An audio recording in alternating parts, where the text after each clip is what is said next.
네, 교회 여러분 안녕하십니까? 5월 12일 새벽 예배 시작하도록 하겠습니다.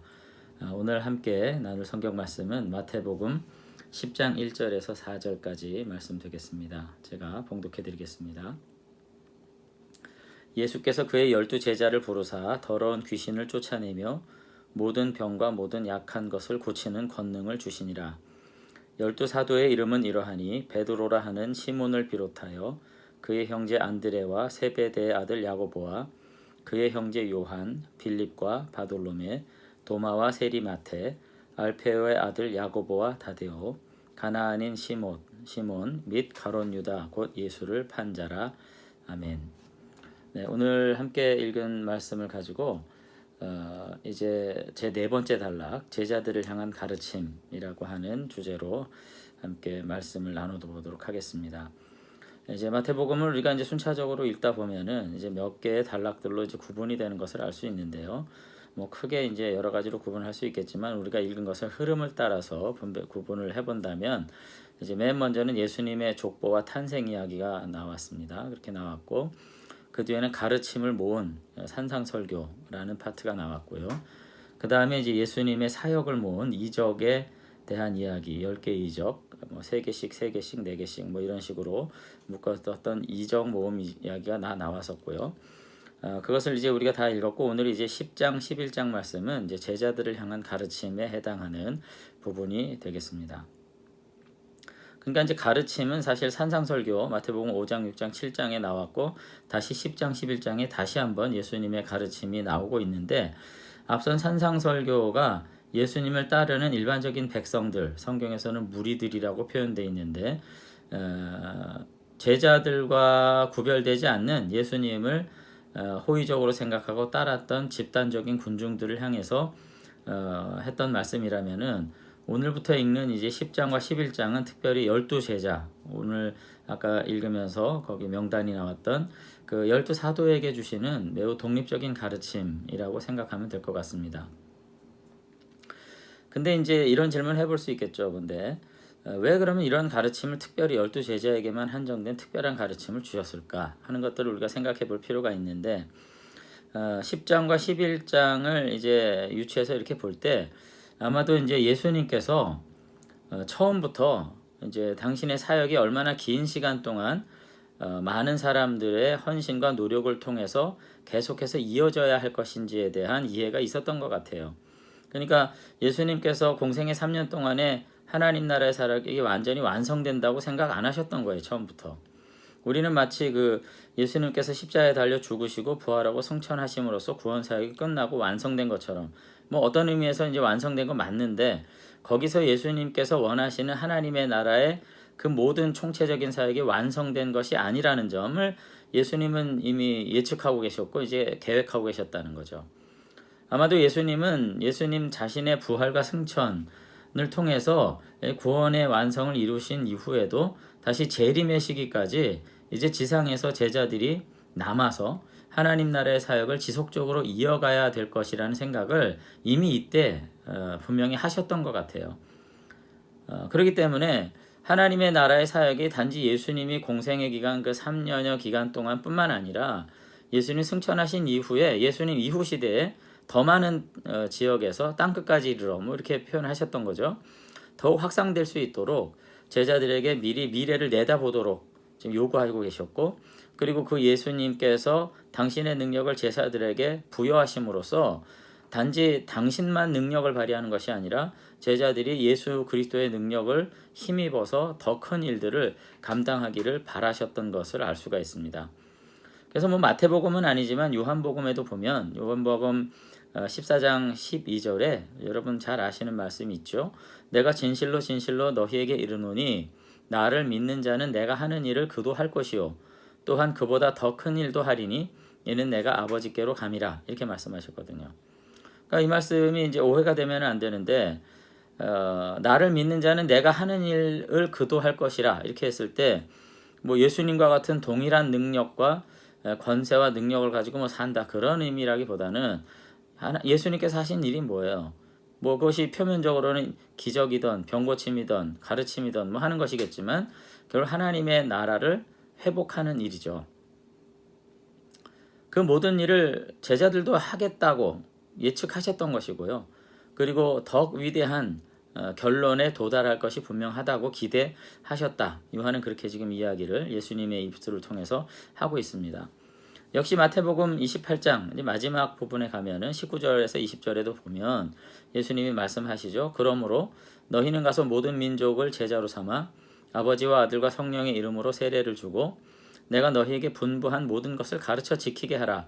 볼지어다 내가 세상 끝날까지 너희와 항상 함께 있으리라 하시니라. 아멘. 이렇게 말씀하셨거든요. 여기서도 단지 세례를 베풀고 내가 너에게 분부한 것을 가르쳐 지키게 하라 그랬으니까 이걸 그냥 형식적으로 정말 교회에서 세례 줘서 세례교인 삼고 설교와 말씀으로 가르치는 거 하라고 그랬다. 이렇게 생각하면 좀 어떻게 조금 좀 미흡한 생각이죠. 왜냐하면은 이 당대에는 교회라는 것이 아직 없었으니까 말이죠. 그러니까 이거는 뭘 말씀하시는 거냐? 결국 하나님의 나라의 회복에 대한 사역을 이렇게 묘사하신 거예요. 세례, 죄사함을 베푸는 회개의 세례를, 세례 요한도 한 일입니다. 하나님의 나라를 대망하면서. 그리고 하나님의 말씀, 오늘 우리가 산상수훈도 했고 지금 10장 11장에 이제 제자도에 관련된 구체적인 말씀도 우리가 이제 나누게 될 터인데 이런 것들을 통해 가지고 함께 아버지의 나라를 회복하는 이와 같은 삶을 내가 올 그때까지 살아라. 오늘 그렇게 말씀하신 것을 알 수가 있지요. 그런 점에서 어쨌든 예수님은 당신의 사역만으로 모든 것이 다 종결되리라고 생각하지 않으셨던 것이고 그 사역의 제자들을 통해서 계속해서 재림의 순간까지 종말의 완성에 이르기까지 지속적으로 이어지기를 기대하셨다는 것을 알 수 있습니다. 우리는 결국은 바로 그와 같은 예수님의 기대를 한 몸에 받은 사람들인 거죠. 성도는. 교회는 그렇기 때문에 예수님의 기대를 따라서 그 하나님의 나라의 회복을 삶으로 온전히 회복하고 나 개인을 통해서 그리고 공동체를 통해서 또 선교적 사명을 통해서 이 시대 가운데 회복하는 일을 위임받은 존재라 하는 것을 우리가 생각할 필요가 분명히 이제 있겠습니다. 그런 의미에서 이제 예수님께서 여러 가지 권면들을 하셨는데 이제 10장만 보면 이제 42절까지 대략 7가지의 맥락에서 말씀을 하셨어요.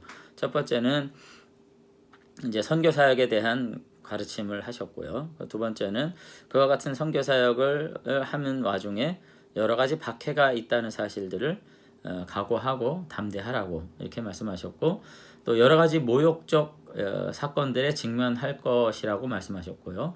박해자들이 있겠지만 두려워하지 말라고 이렇게 말씀하셨고 또 믿음의 증언자가 되라 말씀하셨고 제자의 길에서 분열을 너희들이 조심해라 이렇게 말씀하셨고요.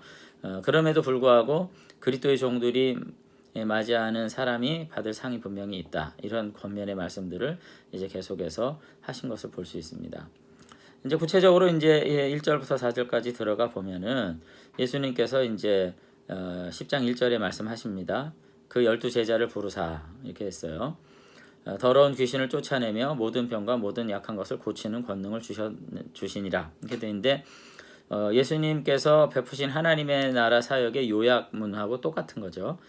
가르치시고 선포하시고 치료하셨다. 이런 권능을 주셨다. 이렇게 말씀하셨는데 여기 12 제자를 부르사 이렇게 말씀하셨는데요. 여기 부르셨다는 것은 이제 단지 아무개야라고 한 것이 아니라 예수님께서 제자들을 공식적으로 제자라고 이렇게 위임하셨다는 말씀입니다.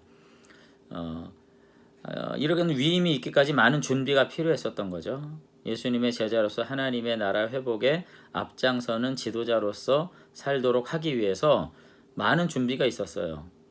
산상수훈이라고 하는 중요한 가르침의 내용들, 실제로 많은 이적을 베푸시면서 하나님의 권능과 능력을 이제 보여주시는 이런 일들이 충분히 있은 다음에 마태는 바로 이와 같이 예수님께서 회당에서 가르치시고 천국 복음을 전파하셨고 모든 병과 약한 것을 고치시고 치료하셨다. 이렇게 종합하면서 제자들도 바로 이와 같은 모범을 따라서 하나님 나라의 사역을 계속해서 이어가라. 오늘 이렇게 부르셨다고 말씀은 이야기하고 있는 것을 볼 수 있습니다. 그런데 이제 한 분 한 분의 이름도 중요한데 그보다 더 중요한 것은 12를 불렀다는 점에서 우리가 조금 더 의미를 한 단계 더 깊이 들어가야 될 필요가 있을 것 같아요. 그러니까 이 12이라고 하는 숫자는 무조건 완전수다 무슨 수다 이렇게 말하기보다는 이스라엘의 12지파를 통해서 하나님께서 하나님의 거룩한 선민으로 새로운 출발을 가나안에서 하도록 하셨거든요. 근데 가나안을 통해서 이제 새롭게 시작된 이스라엘이라고 하는 하나님을 섬기는 거룩한 백성들의 삶은 사실상 실패한 것으로 봐야 돼요. 예수님의 족보에서도 나오지만 이 실패한 하나님의 나라의 회복을 예수님께서 다시금 새로운 12지파를 부르셔서 12제자리죠. 이 제자를 통해서 새로운 하나님의 나라의 회복을 이루시겠다고 하는 각오, 뭐 그런 큰 사명의 부르심을 오늘 여기 지금 분명히 말씀하고 계신 것을 볼 수가 있습니다. 그런 점에서 오늘날 우리들은 바로 그 같은 새 하나님의 나라의 백성으로 우리가 부름받아서 함께 이 땅에서 사역하고 살고 있다는 사실들을 우리가 생각할 필요가 분명히 있는 거죠. 그러면서 이제 2절에서 12사도의 이름은 이러하니 이렇게 이제 말씀하셨는데 구체적으로 마태는 12사도라고 지칭합니다. 다른 곳에서는 사도라 이런 칭호가 없어요.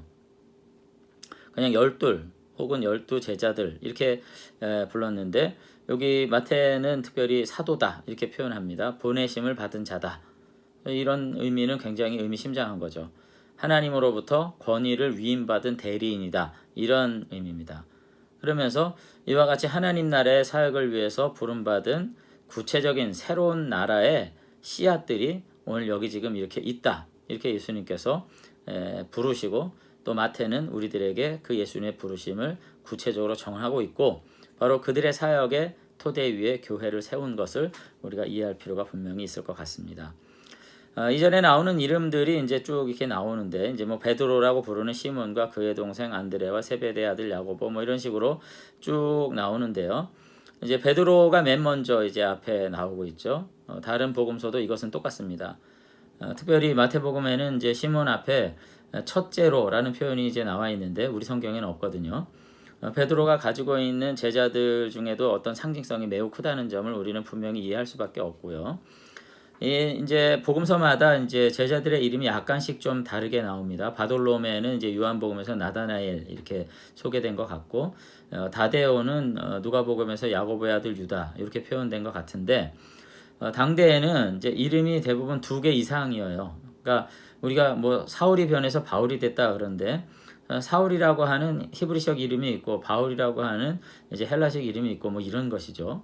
그래서 베드로의 경우에도 이제 시몬이라는 본명이 있고 게바라고 하는 아람어의 이름이 있고 헬라식 이름의 베드로, 페트로스이라는 이름이 있는 거예요.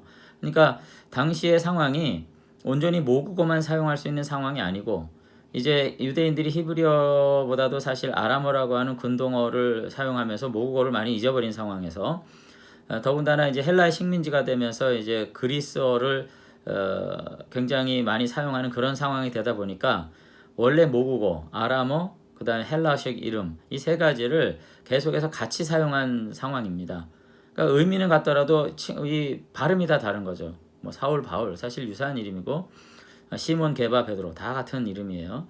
이제 이런 식으로 유대식, 헬라식, 뭐 아람어식 이런 이름들이 중복해서 소유했기 때문에 제자들의 이름이 굉장히 뭐 복잡하게 12제자가 특별히 그 중에 막 섞여가지고 다른 사람들이 섞인 것처럼 보이지만 실상 그런 것은 아니고 각 복음서 저자들마다 각각 자기에게 가장 익숙한 이름들을 지금 제시한 것으로 보입니다. 어쨌든 예수님의 제자들의 이름의 실명이 뭐냐 하는 것의 강조점보다는 12의 의미가 뭐냐 하는 것을 잘 이해해야 될 것 같고요. 예수님은 마치 하나님이 이스라엘의 12지파를 불러서 새로운 하나님의 백성 삼고 하나님의 나라를 회복하셨던 것처럼 다시금 예수님께서는 이 12를 부르셔서 다시금 새 이스라엘을 삼고 믿음을 통해서 새로운 하나님의 나라를 회복하는 일을 하시겠다는 놀라운 선언을 여기 지금 하시면서 제자들을 부르고 있다는 것을 알 수가 있습니다. 그래서 어쩌면 마태복음 10장에 이르러서 비로소 예수님께서 보다 더 분명하게 자신이 누구이신지 무엇을 하려고 이 땅에 오셨는지를 명확하게 그 사명을 선언하신 부분이라고 볼 수도 있을 것 같아요. 그래서 오늘 우리가 다시 한번 우리는 과연 누구냐, 구원받은 하나님의 자녀다 이렇게 쉽게 말할 수 있지만 좀 더 깊이 있게 나아가서 이 하나님의 새로운 나라를 회복하기 위해 부름받은 백성들이라는 생각과 더불어서 이제 주님이 재림하실 때까지 그 하나님의 나라를 온전히 내 안에 회복할 뿐 아니라 우리가 살아가는 모든 공동체 안에 다시금 새롭게 건설할 거룩한 백성들이라고 하는 사명에 대한 인식이 온전히 우리 가운데 있었으면 좋겠습니다. 그래서 교회는 단지 거기서 함께 서로 눈물 흘리고 위로하는 공동체일 뿐 아니라 이 시대 가운데 하나님의 나라가 도래했음을 보여주는 거룩한 하나님 나라 공동체인 거죠. 그래서 우리가 말씀에 대한 깊은 이해를 가지고 우리의 삶을 다시 한번 하나님의 뜻에 맞게 순종해 나가면서 우리의 시민권이 하늘에 있음을, 하나님의 거룩한 백성임을 세상 앞에 삶으로 전하는 복된 은혜가 있었으면 좋겠습니다. 그래서 오늘 하루도 우리가 제자는 아니지만 동일한 부르심 가운데 하나님의 백성으로 지금 이 자리에 섰다는 거 다시 한번 생각하면서 이제 이후로 나오는 이 제자들을 향한 권면들을 나의 것 삼음으로써 이 믿음을 따라 하나님의 거룩한 뜻에 순종하는 저와 여러분이 되시면 좋겠고 우리 하나교회가 됐으면 좋겠습니다. 한번 기도하겠습니다. 하나님 아버지, 오늘 10장 말씀을 함께 12사도의 이름들을 우리가 함께 나누면서 주님께서 왜 이들을 부르셨는지 다시 한번 생각하게 되기를 원합니다.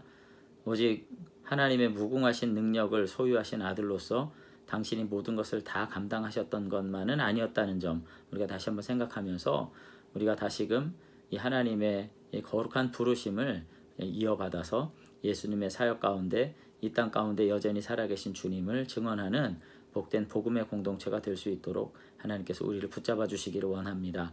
하나님, 이것이 세례 주고 단순히 교회를 확장하는 것에서만 지나는 것이 아니라 우리의 삶 속에 정말로 하나님의 뜻이 구현되는, 그래서 하나님의 거룩한 통치 아래 살고 있는 존재임을 세상 앞에 빛과 같이 드러내는 그와 같은 일들이 있을 수 있도록 하나님, 우리의 내면과 심령 가운데 새로운 은혜를 부어주시옵소서. 그리고 그와 같은 새로운 방식으로 우리가 더욱더 공의롭고 정의로운, 그리고 정직하고 지혜로운 순결한 삶을 살아가는 가운데 아버지의 나라를 확장하고 주님 오신 그날에 우리가 순결한 신부들로 주님을 맞이하게 되는 은혜가 있도록 축복해 주시옵소서. 오늘 하루도 다시금 주어진 우리들의 시간을 구속하면서 선영하며 충성된 일꾼이라 주님 앞에 칭찬 듣는 귀한 삶 살아가도록 축복해 주시옵소서.